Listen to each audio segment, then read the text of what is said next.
Hello everyone, I am back again with another quick video, and today we're going to take a look at the Xperia Z3 or the Z3.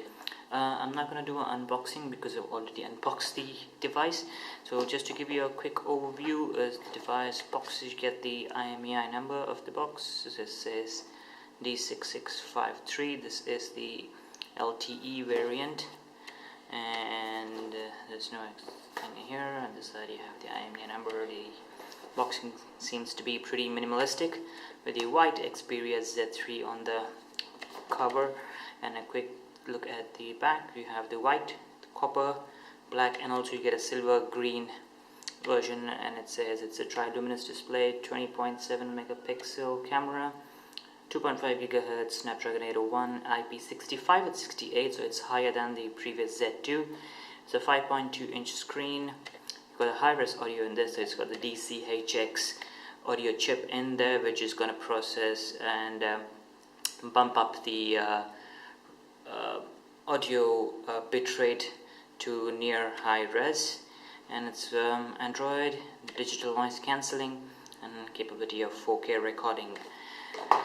Inside the box you get the standard Xperia Z3 device, and then you get the documentation, the earphone. This time it's MH750 headset, not the normal headset that you got with the Z2, and then the data cable and the charger. Okay, let's keep that aside. The Z3 is actually now the Xperia Z series to be. So this was actually how the Z series should have been in the first place, but even though they're late into the party, it's good. It's very thin. It's 7.3 millimeters thick with a 3100 milliamp hour battery, a 5.2 inch full HD display with the LTPS screen, which consumes less battery power than the Z2, brighter at 700 nits, so it's very bright, and you can have a very clear visibility in the sunlight.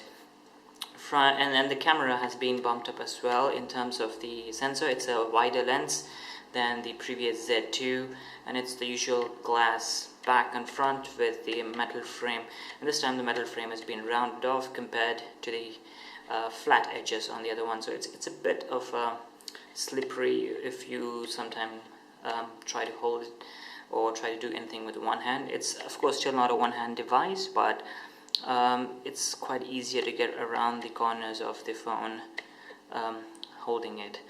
The speakers were a larger grill on the top, and this time it's been moved at the center of the phone into the earpiece, and the LED indicator was here initially. Now it's been moved up to this point. It's got a light sensor and a noise cancelling microphone at the bottom as well. Another change is the flaps. They have been now more rigid. They are more the previous Z2 was a bit flushed out, but this is not flushed, it goes in deep, so of the extended IP rating, so it's 68, so it can go now 1 hour underwater than the previous Z2, which was just 30 minutes. This got a beautiful LTPS high bright screen. Goes up to 700 nits, like I said. And let's quickly see the speaker clarity. I'm just going to play a song.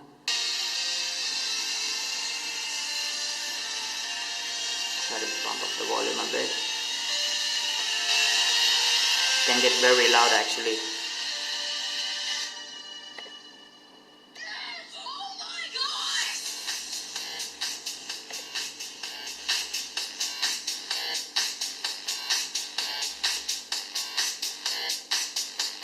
Turn on the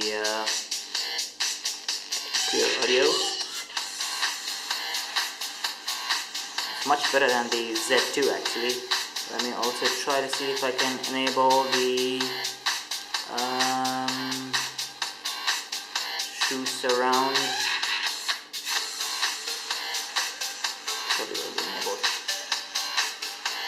So if I go back and stop the audio, and now we have got something more here. We've got the USB high-res audio out support, We have got the dynamic normalizer, which is before. In sound effects, if you see, you have the DCHX, which is the high-res audio, which basically re-encodes your audio for a better output. And looking at it comes again with a tri-luminous display and the live color LED. So if you look at the pictures, they're actually gorgeous. Now actually I've turned off the image processing, so if you look at the images, they're quite sharp and vivid. Absolutely no problem with the viewing angles. You've got deep blacks, punchy colors, and the screen is absolutely gorgeous. You may not find a very huge difference from the Z2, but in terms of brightness, definitely you can see a huge bump up. That's you could actually see, and it's got their PS4 remote play, so you can actually stream your games from your PS4 onto this with a game module or the PS4 controller. You could use it.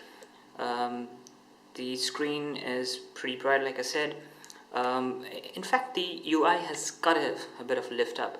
If you look at the icons and everything, it's a bit bigger now, like the Google launcher, than the previous launcher, which was a bit small in looking. The icons are bigger, the text is almost the same, but the icons look much bigger than the previous UI that Sony had. The battery in this, even though it's 100 milliamp or lesser than the previous model, it's due to the screen and the optimization that they've done on the Android, you can easily get 2 days of battery life with moderate usage. So they also included a new ultra stamina mode that you can use in order to get additional battery life. So if you go into your power management and then you have an ultra stamina mode, so this is going to keep your basic phone functions, and it's more or less like the Samsung ultra power saving mode or the extreme power saving mode that you have on the other devices. So it's going to keep your phone only on, and like your calls and messages, it's going to turn off data, Bluetooth, Wi-Fi, and things like that. So that's a very handy option to see as well. Otherwise, the UI remains pretty much the same, no big difference, and the device feels much lighter. It's actually 10 grams lighter than the previous model and almost 1 mm thinner. So it's really nice to see Sony marching ahead with a lot of improvements, and we hope to see Z4 probably in the next 4 or 5 months, again in January or February at CES 2015. If you want to know anything more about the device or the functionality, please do leave a comment down below, and I'll try to answer them as soon as possible. If you liked this video, please click thumbs up and subscribe for more videos. Thanks, and I'll see you in the next video soon. Thanks and bye.